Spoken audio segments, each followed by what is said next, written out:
It was almost 10 o'clock when Jake checked his watch for the last time. He smiled at himself in the mirror as he put on his jacket. It was getting dark outside, and the cold evening air filled the streets with the noise of passing cars. Today was an important night. His friend Ryan, whom they met in college, finally got the long-awaited promotion. Jake knew that this evening would be a landmark, and he couldn't miss the opportunity to be happy for an old friend. "I'll be a little later," Ryan told him on the phone this morning. "Emma will be there earlier, help her with the preparations, and I'll arrange the final part of the surprise." Emma, his wife, always loved to arrange surprises, bring bright moments into their lives, which were then discussed by all friends and acquaintances. Jake laughed that she lives to organize such events, in which she puts all her strength and passion. He didn't say anything, but when she asked him to come back later to make a spectacular appearance, he found it a little strange. But he didn't think much of it. He liked the way she turned ordinary events into real shows. When he arrived at the house, everything was already in full swing. Light from the windows streamed onto the street where the guests' cars were parked. With loud laughter and conversations, music penetrated through the open windows, creating an atmosphere of fun. He got out of the car and took a step towards the front door, but suddenly something made him slow down his steps. She wasn't there. Somewhere in the crowd of people he expected to see her, his wife. Strange. Jake tried to look for her, but no one paid much attention to him. Several familiar faces appeared. He exchanged a few words with colleagues, but something was wrong in the air. One of the guests, a man in his 30s, with sad eyes and a kind of ordinary expression on his face, approached Jake. He didn't know him too well. He was a friend of Ryan's, whom Jake had talked to several times at parties. The man looked out of place. And it seems that there was something in his gaze that was too wary, and perhaps guilty. "Emma is upstairs. Would you like to come in?" he said softly, nodding slightly towards the stairs. The slight anxiety that was starting to creep up my back turned into a real chill. Why was this guy, whom he barely kept in touch with, suddenly so careful? Why does he have such a strange expression on his face? Jake forced himself to smile and nod. She probably finds time for things. "I'll go after her," he replied, barely hiding his growing concern. With each step up the stairs, his senses became more and more hazy. At first, he wanted to believe that everything was explained by the usual haste, that Emma was just solving some issues. But when he found himself on the top floor in the corridor, it was as if he felt the air become denser. He braked sharply when he saw the door of one of the rooms ajar, behind which he could clearly hear laughter and someone whispering. And so, he took a step and opened the door. She was there when Jake saw her. Everything turned upside down. Emma was sitting on the bed in the company of a man Jake knew only casually, whom he had known for at least 5 minutes. They stood side by side, not knowing what to do with the sudden tension in the air, as if they had just performed something forbidden. Emma pulled away from him with difficulty, quickly averting her gaze and trying to get up. The man, who was clearly feeling the same awkwardness as her, got out of bed with a jerky movement and immediately went to the window. Emma didn't even have time to hide her emotions. Her eyes were wide open, her face turned pale, and she pressed her lips together as if trying to suppress what she wanted to say. But not a word came out of her mouth. Jake felt his stomach curl into a tight ball. It was like a blow. He understood perfectly well what was going on here. He didn't scream. He just stood there, not knowing how to react to what he had just seen. His eyes couldn't tear themselves away from her, from what she had done. Emma didn't move, couldn't even look in his direction. The man at the window stood like a statue, his shoulders slightly lowered. He also did not know what to do. There were no excuses, silence. Jake knew that there were no words that could fix what had happened. He didn't say a word, didn't ask questions, didn't shout, didn't try to understand. He just turned around and walked out. Jake walked through the house, feeling the ground become alien under his feet. All that was in his mind was her gaze. Her silence. He no longer heard the sounds of music around him as he walked towards the exit. Something inside him broke. He stepped out into the dark night, and the cold instantly chilled to the bone. The morning came hard. Jake was sitting in the kitchen, trying to swallow a piece of dry toast. Emma didn't come to the bedroom this morning. He could hear her moving in the next room, but he couldn't bring himself to approach her. When Emma entered the kitchen, he didn't even turn his head. She looked the same as yesterday, and at the same time completely different. His gaze swept over her face, but did not linger. He knew she was in pain, but he couldn't feel it. All he felt was emptiness. Emma stood in the doorway, not knowing where to start. She was obviously expecting something, but she couldn't figure out how to find the words that would justify her even a little. She went to the table, reached for a cup of coffee, but froze when she noticed how Jake's lips tightened. "Jake, please talk to me." Her voice was low, trembling, but there was some vague determination inside. She wasn't looking for excuses. She wasn't trying to justify herself. "I was just looking for a chance." Jake didn't say anything. He got up from his seat and stood by the window, his gaze fixed on the emptiness of the courtyard, where traces of the night rain were still visible. He continued to be silent, but his silence was scarier than any speech. Emma came closer and stood next to him, but even in her touch there was something cold, inappropriate. She tried to look into his eyes, but he avoided her gaze. I know you won't forgive me, Jake. I know I ruined everything, but I'm sorry. All I can say is that I was stupid. I didn't think, I didn't feel." Her voice weakened with every word. Jake clenched his fists. My fingers began to ache from the strain. He turned around, but he wasn't looking at her. "Didn't you think? Seriously? You didn't think when?" His voice broke and he fell silent. He couldn't speak without feeling the pain tearing at him from the inside out. He saw her faces, that very night in the guest room, her expression, her face when she saw him. Everything was coming back with renewed vigor. Emma tried to take a step forward, but he raised his hand again, preventing her from approaching. She felt her own heart begin to beat faster. She had to do something, say something to get him back. But her words didn't move him.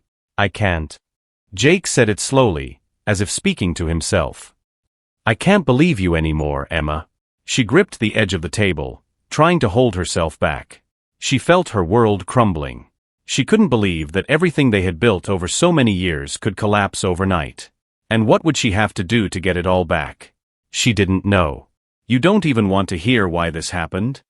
Her words echoed in the silence. She noticed how his face paled for a moment. But he turned away again. "What can I hear, Emma? Your excuses." Jake's voice was as hard as a knife blade. His words penetrated deeply, and he himself did not know how he was able to pronounce them. "You're not even apologizing for what I saw. You just came here, and now you want me to listen to you." There were tears in her eyes, but she didn't want to cry. She didn't want to look weak. But her face twisted in pain. "I do not know what happened. I lost myself. I couldn't afford it. I thought that he was just a moment. I didn't mean to hurt you. You know I love you. You've always been everything to me." Her voice rose, and she took a step toward him, but he backed away again. "Don't talk to me about love.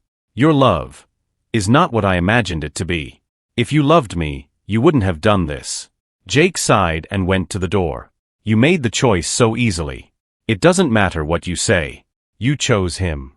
Emma stood there, not knowing what to do. She felt a cold sweat run down her back, as something dark and scary began to fill the room. She remembered all the times she had cheated on him. Every excuse she made sounded like an empty excuse, every look like a lie. "I can't live like this, Jake. I can't live knowing that I've lost you. Please." Her voice was now filled with despair. He looked at her, and there was nothing but emptiness in his eyes. He didn't answer. He just turned around and walked out. Emma remained standing in the center of the room, clasping her hands, feeling her own world crumble. Jake didn't know exactly when he made the decision. Probably yesterday. All he knew was that he couldn't look at her anymore. I couldn't listen to her. An hour later, Emma was standing on the threshold. She had a suitcase in her hands. Her movements were heavy, as if she were carrying the entire weight of her world. She didn't look him in the eye, but Jake could see her hands trembling slightly. She wanted to say something, but she couldn't. The pause dragged on. He expected these words, these emotions, but all she did was just whisper, I'm leaving, Jake." Her voice was shaking, but she was holding back tears. She took a step back, leaving his life forever. "You don't even want to listen to me, Jake. I understand that." Her voice became even quieter, but there was no despair in it, only emptiness, the emptiness from which she came. "You can't forgive me, I know." His heart contracted, and he felt the cold alienation crashing down on him again. But he didn't move, didn't try to stop her. He just stood there, looking at her like she was a stranger, like someone who no longer had a place in his life. "You're right," he said, and his words sounded hollow, like an echo in a dark room. Emma didn't answer. She took a step back, her suitcase sliding softly across the floor as she turned, ready to leave. Her movements seemed to be mechanical, devoid of any life. Jake watched her leave his house. He saw her get into the car and drive away. But there was no relief, no sense of victory. There was only emptiness. He returned to the house and, as if in slow motion, felt the wall between him and everything that had once been his life getting thicker. The man who once believed in love was now sitting alone, without anything. He had lost her, and he didn't know what to do next. The moment when he made his decision had already been past. Now there was only one thing left to do: live with it. How do you live with something that no longer exists? It's been 3 months since Emma left. 3 months later, Jake seemed to have learned to breathe again.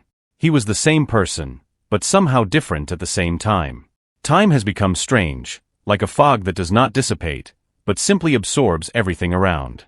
He still woke up in the middle of the night, feeling her presence, the smell of her perfume, her footsteps on the stairs, her voice, which seemed to always be there, even when he was not.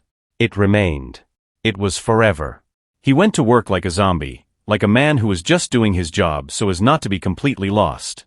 It seemed to him that the whole city was looking at him, that every face on the street reflected something personal, something familiar. He felt his life empty. And it was a strange feeling. He was used to being alone, but not to this. He knew that he had loved her once, knew that he had once wanted to be with her, but now it was like an alien memory. Emma didn't call. Jake didn't want her to call. And yet, every morning when he checked his phone, he felt a strange hope. Maybe she'll write? Would she try to take it all back again? But there were no messages. He was learning to live anew. Step by step. At first, he started running in the morning. It wasn't to become a better version of himself. He didn't believe in such things. He just wanted to feel that his body could do something, that it was still able to move, and not be motionless like his heart. One day after jogging, when his body seemed unable to move any further, he noticed a woman on a park bench. She was sitting there with a book in her hands, and his gaze accidentally crossed hers. She smiled, a slight, almost imperceptible smile, but her eyes were clear. She didn't ask his name, she just sat and read. Jake continued on his way, but her image remained in his mind. There was something about her presence that was so light. He couldn't figure out why, but the feeling gave him the strength to move on. The next morning, Jake called the real estate agent. Selling a house, he said without even thinking. He didn't know what would happen to him, but he knew that this house couldn't be his anymore. He knew he needed to get out of it all before he completely drowned in his pain. One evening, when he was sitting on the balcony of his new apartment, with a cup of coffee in his hands, he saw the same woman in the park again. She was passing by, and this time her gaze was not accidental. She stopped and came over. "Hi," she said, her voice soft but confident. "Did you run today?" He nodded, smiling a little. He didn't know what to say. But when she sat down next to him and started talking about how she liked this park, how her life had also changed over the past year, he felt something unusual. Not love, not desire, just something fresh, something that reminded him of the future. They talked for a long time. Jake felt the air around him fill with lightness. And perhaps it was in this conversation that he felt that his life was beginning to make sense again. Not because of her, not because of other people, but because of himself. He didn't know what would happen next, but he knew one thing: he was no longer a prisoner of his past. But there was a shadow inside him. A shadow that no one and nothing could pull out. A shadow of betrayal, a shadow of pain. But he already knew that going further was his choice. And he was ready to go.